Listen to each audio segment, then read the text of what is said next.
My first guest prefers to be called Stephen these days, but he was affectionately called Little Stevie when he, at 16, became Australia's first international pop star. As lead singer of the Easybeats, his famous leaps and backflips on stage sent fans crazy, and he was often mobbed in public. His career took a backflip in the 1970s, and that sent him spiralling into drug and alcohol addiction. He's made several successful comebacks, but it's been a long, hard road to recovery. Let's hear more from Stevie Wright.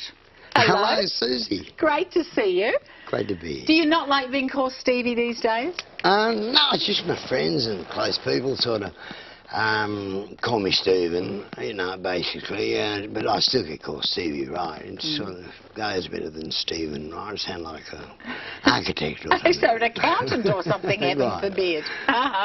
Now, you're about to turn 60. I am 60. Oh, you are 60 now? Yes, I am. Did you ever think you'd reach that age? No, never. I still haven't reached it. Mentally, spiritually, I'm still 19. I don't have the strength of a 19-year-old. That's the only thing I notice. But I still have the spirit of it. That's great. And I just don't believe you should. I think you should stop counting when you reach 50 and live your life afresh. Take a new channel. Get no arguments from me. Oh, darling, you must be out of, not even out of your 20s. Oh gosh, I think we need to. I need to introduce you to my optometrist, I think. Now, I want to talk so much about your career and about you as a person as well. But before I do, I've got to talk about this. This is so exciting. How long's this been out? That's been out for about a week, 2 weeks now, and it's a fabulous album, or two albums. Well, what do you call them these days? CD, 2 CDs. Well, I think they can still be albums. They're not records anymore, of course, but they can be albums. Right, and on this one especially, it's got Australia's top bands on, from Jimmy Barnes to the...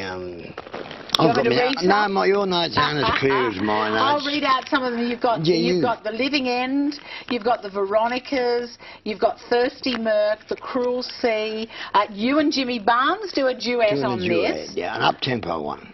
Fantastic. So what you've done is you've got very popular modern groups and bands and performers on one disc to actually sing the Easybeats songs. They were songs that all went to #1 or definitely high in the top 10. Wow. And then the other disc is the originals that the Easybeats did along with yourself. That's and right. I've got to open this up because I just think this is so cute. People that aren't old enough will just look at that and go, what's she talking about? But those of us that remember the vinyl records, that's a little 45. How cute is that? Amazing to have the sort of success that you've had from age 16. It must have been very hard to deal with, wasn't it? My life? No, I figured pretty well that my destiny was as it's fallen, for better or for worse. It's hard to say that when I was invaded with negative substances and things like that. I couldn't see the clarity of things, and but I knew that the boys wanted to send. George, the other songwriting partner of mine in Easybeats, said if he wasn't a millionaire by the time he was 30, he was going to neck himself. Well, I thought, well, that's a bit soon to have a lot of money and everything and see everything, and what are you going to do with the rest of your life? So I planned to pace it. And I think I've paced it, and it's just come out nice now with products such as this, and I'm writing again.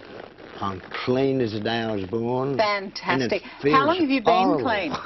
How long have you been clean? Oh, I've been clean. I got out of hospital a couple of weeks ago with the diabetic thing. Yep. I was running away from that for years. I didn't know what it was. It was just a discomfort, a horrible feeling inside that I woke up with every morning, and somehow, some way, I'd try to get rid of it. And really, when it came to the end of time and anything, doctors couldn't help me, surgeons couldn't help me, my own family and my own brain couldn't help me, I gave up.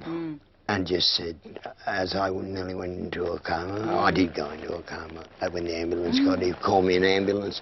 It was the first time that I'd entered hospital of my own volition, and I stayed. There was a presentation of an award in Melbourne, and Faye, my partner, said, I said, I want you to go down and accept it for me, love. And will you be able to handle it? Yeah. You know, I just couldn't do it like I was out, so... But how lucky are you now that they've actually worked out what it is? So when you know what it is, then you can work with it then, can't you? You can work with it, but you have to live it. I have to change my lifestyle a little bit. I don't have a really wild lifestyle. Not anymore. My wildness is kept for on stage. I leave it for that. My energy is really based, I focus on that. So I keep quiet most of the time, the rest of the time, and have quiet pastimes. Those amazing leaps that you used to do on stage and the backflips, but that's no more because you broke your ankle, didn't you? Broke my ankle trying to get into the building at 2 o'clock in the morning without any keys. I'd left them in some other gear that I was being photographed in, and nobody was at home when I tried to locate them again. And so I decided to climb up the drain pipe. I could see my bathroom window was open, 2.5 floors up, because I got up and shimmied up this thing. I had Cuban heels on, and it started to rain, which made it slippier. I grabbed onto the windowsill like this, and the drain pipe collapsed underneath me, and I went, and it was dark, 2 in the morning. I didn't know what I was going to hit. I knew it was going to be concrete. I decided to take it on one leg, my strongest leg, my right leg, and my Cuban heel smashed my ankle to smithereens, and I ended up with one foot facing backward. So anyway, a surgeon, luckily enough, put it together so that I can walk on and things, and I can walk about. I can't walk very far. No. But well, that's that good was to hear. that. Sorry to bring that up. Not at all. Stevie, we need to take a break. I'm going to, we're going to learn a lot more about the incredible life of Stephen Wright. Glad you could stay with us as I continue my chat with legendary lead singer of the Easybeats, Stevie Wright, who'll be one of the leading artists performing at the Adelaide Guitar Festival at the end of November into early December. I'll be there. Stevie, what can fans expect from you at the Adelaide Guitar Festival? Well, for me, I'll be performing with the best musicians in the country, the cream of our guitarists. We've got Kevin Borich over there. There'll be Phil Emanuel. I can't remember all the great guitarists. I know Swanee's going to be there. John Swan will be there. Angry Anderson will be there. You can tell what kind of a show it'll be like. It'll be most exciting, and there'll be a lot of As My Guitar Gently Weeps. So it'll be a beautiful festival to do, and to be excited by. So what do you like performing yourself? Well, I like performing the blues, Ray Charlesy type blues. I do that best, and I connect it to my soul, and I feel really at home. And the audience never seem to mind them. Well, if they throw things, they're not very large. Now, you, through your tough times years ago, you spent some time in Chelmsford Hospital, which was very renowned for shock therapy and treatment, which you had several of those, didn't you? 14. 14 shock treatments. Yep. And at one point you came out and you couldn't write, you couldn't remember lyrics, all Nothing. that sort of thing. Everything gone. I was blown away. It was like being, this is an old quote, but it's like being branded with a branding iron on your brain. And I remember sitting up and using an expletive that would have explained the way I felt, but I just sat up like I'd been branded with a thing. So it's very frightening. It damaged my short-term recall, my memory. It's left me sketchy even after all these years.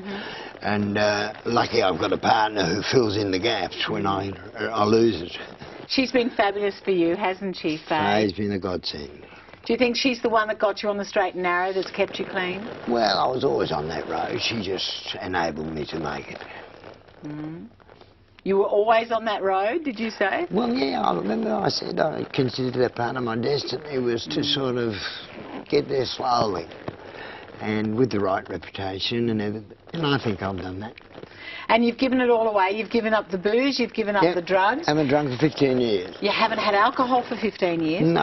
And I remember reading somewhere where you said that smoking cigarettes were harder to give up than heroin. Is that right? Oh, well, they weren't in hospital. They gave me a patch.